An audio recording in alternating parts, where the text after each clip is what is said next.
మే 13వ తేదీ జరిగిన ఎన్నికలు ఒక చారిత్రాత్మకమైనటువంటి ఘట్టానికి నాంది పలికి బీజేపీ, జనసేన, తెలుగుదేశం సమిష్టిగా ఈ రాష్ట్రాన్ని బాగుపరుచుకునేందుకు, ఈ రాష్ట్రాన్ని అభివృద్ధి చేసేందుకు సమిష్టిగా ఫ్రంట్గా ఏర్పడి ప్రజల ముందుకు రావటం, ప్రజల్ని చైతన్యపరచడం, రాష్ట్రంలో జరిగే అరాచకాలని, అన్యాయాలని, పరిపాలనలో జరిగే లోపాలని, రకరకాల అభివృద్ధి కార్యక్రమాలకు ఆటంకం జరిగించినటువంటి ప్రతి విషయాన్ని కూడా రాష్ట్ర ఫ్రంట్ ప్రజల ముందుకు తీసుకుపోవడం, తద్వారా నాకు జరిగిన ఎన్నికల్లో రాష్ట్రం మొత్తం మీద కూడా ఫ్రంట్ అభ్యర్థులు అత్యధికమైనటువంటి మెజార్టీతో గెలిచేదానికి ఈ రోజున నాంది పలకటం జరిగింది. మంచి మెజార్టీని ప్రజలు ఇవ్వడానికి సిద్ధపడ్డారు. రాష్ట్రంలో నూతన ప్రభుత్వాన్ని జూన్ నెలలో ప్రారంభించబోతున్నారు. అన్ని శుభపరిణామాలు ఈ రాష్ట్రాన్ని ప్రజలకి అందబోతున్నాయి. అందులో భాగంగా కావలి నియోజకవర్గం, నేను రాజకీయంగా చిన్న పదవులు అలంకరించినప్పటికీ మా అధినేత శ్రీ నారా చంద్రబాబు నాయుడు గారు కావలి నియోజకవర్గ అభ్యర్థిగా మార్చి 5వ తేదీన నాకు అవకాశాన్ని కల్పించడం, నాటి నుంచి మొన్నటి వరకు మా తెలుగుదేశం నాయకులు అందరూ కూడా సమిష్టిగా అందరి నిర్ణయాలను ఒకే తాటిపై తీసుకొచ్చి అందరి ఆలోచనల అనుగుణంగా అందరం కూడా ఏకతాటిపై నిలిచి ఒకే ఒక అభిప్రాయంతో ఈ కావలి అభివృద్ధి నిరోధకాన్ని అంతమొందించాలి, కావలి తెలుగుదేశం అభ్యర్థిని గెలిపించుకోవాలని ఒక సంకల్పంతో మా కార్యకర్తలు అందరూ కూడా పనిచేయడం జరిగింది. దానికి తోడుగా బీజేపీ, జనసేన నాయకులు అన్ని విషయాలని పక్కన పెట్టి మొన్నటి వరకు ఒకరికొకరు ప్రతిపక్ష సభ్యులుగా ఉన్నప్పటికీ కూడా రాష్ట్ర అధినేతల పిలుపు మేరకు అందరూ కూడా ఒకే తాటిపై నిలబడి సేఫ్ కావాలి, కావలిని భద్రపరచుకోవాలి, కావలిని కాపాడుకోవాలనే ఒక నినాదంతో అందరూ కూడా ఒకే తాటిపై నిలిచి నన్ను ముందుకు నడిపి నా వెనక అందరూ కూడా దర్శకత్వం వహిస్తూ ప్రతి ఒక్కరు కూడా ఎవరి పాత్ర కంటే మించి పనిచేస్తూ కావలిలో తెలుగుదేశం అభ్యర్థిని నన్ను గెలిపించడానికి కృషి చేసిన జనసేన, బీజేపీ, తెలుగుదేశం కార్యకర్తలకి, నాయకులకి, అభిమానులకి పేరు పేరున అభినందనలు తెలియజేస్తున్నా, ధన్యవాదాలు తెలియజేస్తున్నా. అదేవిధంగా మే 13వ ప్రజల్లో ఒక రెవల్యూషన్ వచ్చింది. కావలిని కాపాడుకోకపోతే కావలి అంధకారంలో ఉండే పరిస్థితి, అభివృద్ధి లేక అన్ని రకాలుగా అలమటించే పరిస్థితి.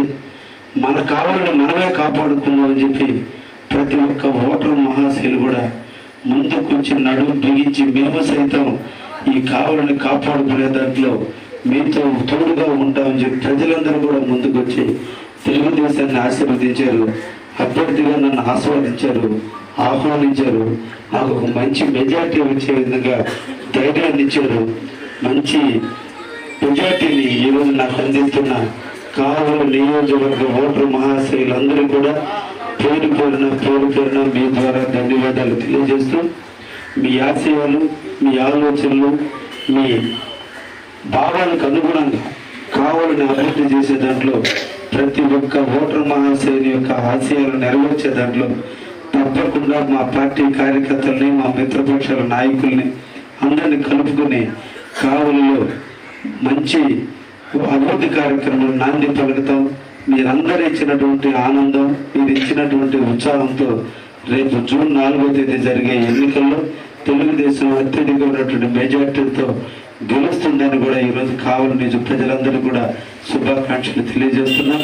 మీరందరూ కూడా తెలుగుదేశాన్ని ఆశీర్వదించినందుకు, తెలుగుదేశానికి ఓటేసినందుకు, ముఖ్యంగా నాకు ఓటేసి నన్ను గెలిపించడానికి కారకులైన ప్రతి ఒక్కరిని కూడా పేరున ధన్యవాదాలు తెలియజేస్తూ మీ ఆలోచనలు పూర్తిగా నెరవేరుస్తానని కూడా ఈ సందర్భంగా అందరికీ కూడా హామీ ఇస్తున్నాను. అయితే కావలిని ఓటర్ని మభ్య పెట్టాలని, కావలి ప్రజలు తెలుగుదేశానికి ఓటేస్తున్నారని ఒక దుర్మార్గమైన ఆఖరి రోజు కూడా వదలలేదు. దుర్మార్గాలు 10:30 నుంచి స్టార్ట్ అయింది. కావలి నియోజకవర్గంలో ఒక దహనకాండ. ప్రతి వార్డులోకి వెళ్ళటం, డిస్టర్బుల్ క్రియేట్ చేయటం, ప్రశాంతానికి మారుతున్న కావలిలో మొట్టమొదటి అరాచక శక్తుల్లో ప్రజ్వలు ఉన్న పరిస్థితి. ఎక్కడ ఉన్నా ఒక్కడే నాయకులు తెలుగుదేశం కార్యకర్తల మీద, పోలింగ్ బూతుల మీద అటాక్ చేయటం. కారణం 10:30 నుంచి అఫీషియల్ ఫ్యామిలీస్, ఉద్యోగస్తుల ఫ్యామిలీస్, వ్యాపారస్తుల ఫ్యామిలీస్, ఎవరో మిడిల్ ఫ్యామిలీస్ అందరూ కూడా ఆడవాళ్ళు ఇంటి దగ్గర పని పూర్తి చేసుకొని 10-10:30 కల్లా పోలింగ్ బూతులకు వస్తున్నారు. వీళ్ళందరూ వస్తే తెలుగుదేశం ఓటేస్తారు కాబట్టి పోలింగ్ బూతుల దగ్గర గల్ఫాలు జరుగుతున్నాయని తెలిస్తే వీళ్ళందరూ పోలింగ్ దగ్గర రాకుండా ఉంటారని ఒక దుర్మార్గానికి చర్యకి పాల్పడి ఆఖరి అస్త్రంగా పాల్పడినటువంటి పరిస్థితి వైఎస్ఆర్సీపీది. అందులో భాగంగా మా కార్యకర్తలు చాలా సందర్భాల్లో అటాక్ చేయటం, కొట్టడం కూడా జరిగింది. దాంట్లో దురదృష్టం చేస్తూ అల్లూరు మండలం బేరంగుంటలో కావలి అప్పుగా ఉంది. నేను పలు సందర్భాల్లో కూడా చెప్పా, ఈ ప్రాంత వ్యవసాయ రంగం దీంతో పాటు పారిశ్రామిక ప్రగతిని తీసుకురాగలిగితే నా జీవిత ధ్యేయం ఇండస్ట్రీస్ కావాలని తీసుకొస్తా. ఒక 5-6 ఇండస్ట్రీస్ కావలి ప్రాంతంలో ఎందుకంటే అన్ని వనరులు ఉన్న ప్రాంతం కావాలి. రామాయపట్నం పోర్టు, దామారం ఎయిర్పోర్టు, జువల్దిన్ హార్బర్, పైన సోమశిల డ్యామ్ వాటర్ ఇండస్ట్రీస్ కావాల్సిన వాటర్ సప్లై ఇస్తే వాళ్ళకి ఎక్కడైనా ఇండస్ట్రీస్ పెడతారు. మంచి అప్లాండ్ మన ఏరియా, ఇక్కడ డ్రై ల్యాండ్స్ ఉన్నాయి, అన్ని వనరులు ఉన్నాయి కావాలి. ఇక్కడ ఇండస్ట్రీస్ కనిపిస్తే కావలి ప్రజలకి, ప్రతి యువకుడికి ఉద్యోగం కల్పించాలి ధ్యేయంతో నేను వచ్చా. స్థానికత్వం మీద 75% ఉద్యోగాలు వస్తాయి. 4-5 ఇండస్ట్రీలు తీసుకురావడానికి ప్రయత్నాలు ముమ్మరం చేస్తున్నాం. ఆల్రెడీ నేను బేదా రవిచంద్ర గారు ఇద్దరం కూడా ఒక ప్లాన్ ఆఫ్ యాక్షన్లో కూడా ఉన్నాం. మా ఇద్దరం కూడా కలిసి కావాలని అభివృద్ధి చేసే దాంట్లో కూడా ముందుకుంటాం. యువతను ప్రోత్సహిస్తాం, గంజాయి లేకుండా చేస్తాం, యాంటీ సోషల్ ఎలిమెంట్స్ జరగలేకుండా కావాలని ఉంటాయి. పిల్లవాడు ధైర్యంగా జీవించేటట్టు ధైర్యాన్ని ఇస్తాం. అందుకనే మేమందరం కూడా టెక్నికల్ లైబ్రరీని కూడా కావాలని ఏర్పాటు చేస్తానని మేనిఫెస్టోలో పెట్టా. లైబ్రరీ అంటే నవలు చదివే లైబ్రరీ కాదు, ఇప్పుడు భవిష్యత్తుకి పిల్లలకు కావాల్సినటువంటి నాలెడ్జ్ సెంటర్. ఇప్పుడు పిల్లలు చదువుకొని వాళ్ళు ఎగ్జామ్స్లో పాస్ అవ్వాలి, లేదా కాంపిటేటివ్ ఎగ్జామ్స్లో పాస్ అవ్వాలంటే ఏ టైప్ ఆఫ్ పేపర్స్ గైడెన్స్ కావాలో అటువంటి గైడెన్స్ ఇచ్చే విధంగా ఒక టెక్నికల్ లైబ్రరీని కూడా తొందరలోనే కావాలో ఏర్పాటు చేయబోతున్న యువకుల కోసం. యువకులందరూ కూడా కావాలో ఎక్కువ % ఉద్యోగాలు వచ్చే విధంగా నేను రూపకల్పన చేస్తానని కూడా ఈ సందర్భంగా తెలియజేస్తాను. కావలి ప్రజలు, ముఖ్యంగా మహిళలు నీళ్ళ సమస్యలు చాలా ఇబ్బందులు ఎదుర్కొన్నారు. నీళ్ళు ఇప్పుడు కూడా బిందువుతో నీళ్ళు పోసుకునే పరిస్థితి ఉంది. 2 బిడ్డలు బయటికి పోతే ఎలా వస్తారో అర్థం కాని పరిస్థితులు తల్లులు అలమటిస్తున్నారు. గంజాయి బానిసే. నేను పాత్రలో సందర్శించినప్పుడు కొంతమంది తల్లులు వరండాలో సీరియస్గా ఉంటారు. నా సైడ్ చూసి లోపల దాకా రాయా మంచులు తాగుతాను, లోపలికి పోతే నా బిడ్డ గంజాయి తాగి ఇంటికి వచ్చి ఒంటి మీద గుడ్డలు లేకుండా ఇళ్ళకి వస్తున్నారయ్యా, నువ్వు కాపాడయ్యా ఈ బిడ్డలని తల్లులు దీవిస్తున్నారు. ఆ కోపం, ఆ తల్లుల్లో ఉద్రేకం ఈ రోజున మీకు అందరికీ చెప్పేసా. ఎలక్షన్ సైలెంట్ విప్లవం వచ్చింది, మహిళా విప్లవం స్టార్ట్ అయింది. అందరూ మహిళా తల్లుల నుంచి ఈ రోజున కావల్లో అంత % పోలు కావడానికి కారణం తల్లుల ఆవేదన కావల్లో చాలా ఎక్కువగా ఉంది. కాబట్టి మహిళలందరూ కూడా ముందుకు వచ్చారు, ఓటేశారు. అందరూ కూడా తెలుగుదేశాన్ని ఆశీర్వదించడం కూడా జరిగింది. నేను బూత్లో సందర్శించినప్పుడు నేను 1-2 సార్లే వార్డుల్లో తిరగడం జరిగితే గుర్తుపడతారో లేదో అనుకుంటూ పోయి అందులో మనిషి నా ఫేస్ కట్స్ అన్ని మారిపోయి ఉన్నాయి. అయినా నిజంగా ప్రతి ఒక్కరు స్మైల్తో నీకేనాయా మేము ఓటేసేదని చెప్పినటువంటి తల్లులు కొన్ని వేల మంది నేను చూశాను. అంటే తల్లుల యొక్క ఆవేదన అంత ఎక్కువగా ఉంది. అందుకనే ఓటింగ్ ప్రజలందరూ కూడా పాల్గొన్నారు.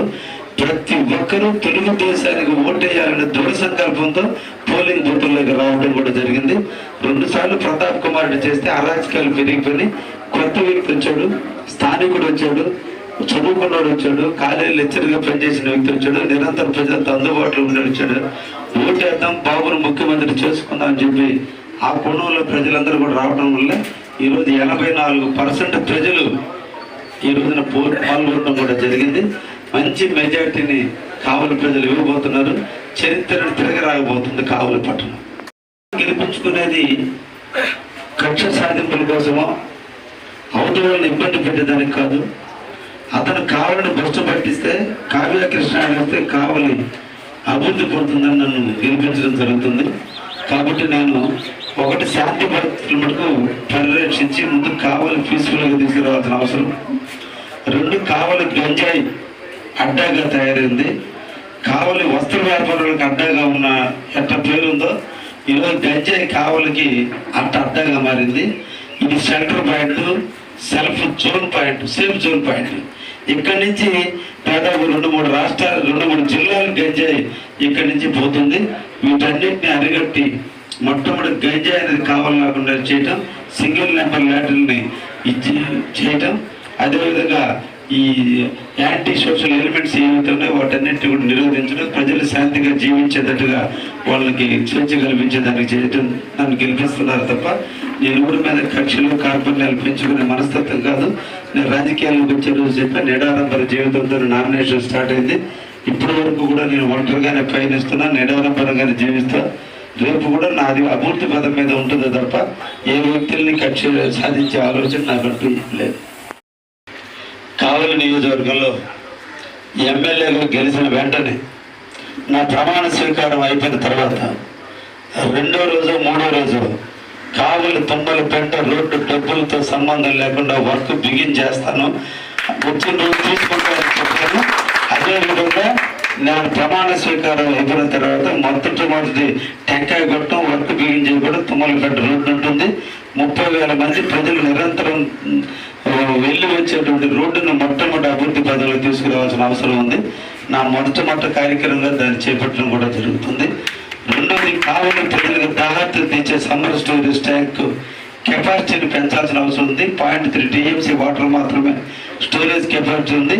ఇప్పటి వరకు పాలకుల యొక్క దౌర్జన్యాలు, పాలకుల యొక్క ధనాహంకారంతో ఇప్పటికి కూడా అమృత పథకం కింద ప్రతి ఇంటికి వాటర్ ట్యాప్ ఇవ్వాలి అని పైప్ లైన్స్ మొత్తం కూడా పూర్తయి 90% వర్క్ పూర్తయితే ఇంక ఓన్లీ 10% వర్క్ పూర్తయితే ఈ రోజున కావలి ప్రజలందరూ కూడా నీళ్ళు వస్తాయి.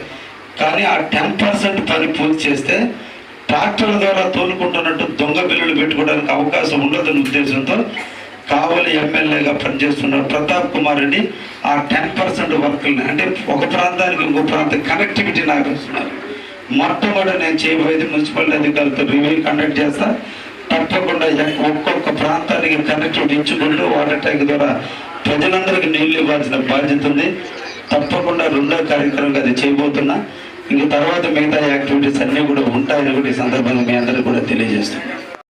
ఇక్కడ ఉన్నటువంటి వ్యక్తులు ఆ ఊరి మీద పడి శ్రీనివాసులు వ్యక్తిని తలబగలు కొట్టడం, దానికి ఆ గ్రామస్తులందరూ కూడా పార్టీలని పక్కన పెట్టి కోపేద్రేకులు అవ్వడం అక్కడ జరిగింది. అల్లూరు రామకృష్ణ కళాశాలలో జరిగే బూతుల్లో అక్కడ కూడా రౌడీజం చేసి మా కార్యకర్తలను కొట్టడం జరిగింది.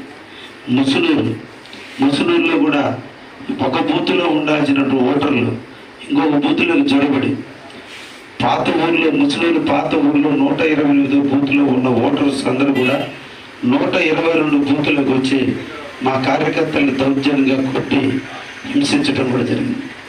ఎన్ని హింసలు పెట్టినా, ఎన్ని రకాల కుయుక్తులు పన్నినా కావలి ఓటర్ మహాశయులు తెలుగుదేశాన్ని ఆశీర్వదించారు, తెలుగుదేశాన్ని దీవించారు, తెలుగుదేశం వైపు నిలబడ్డారు.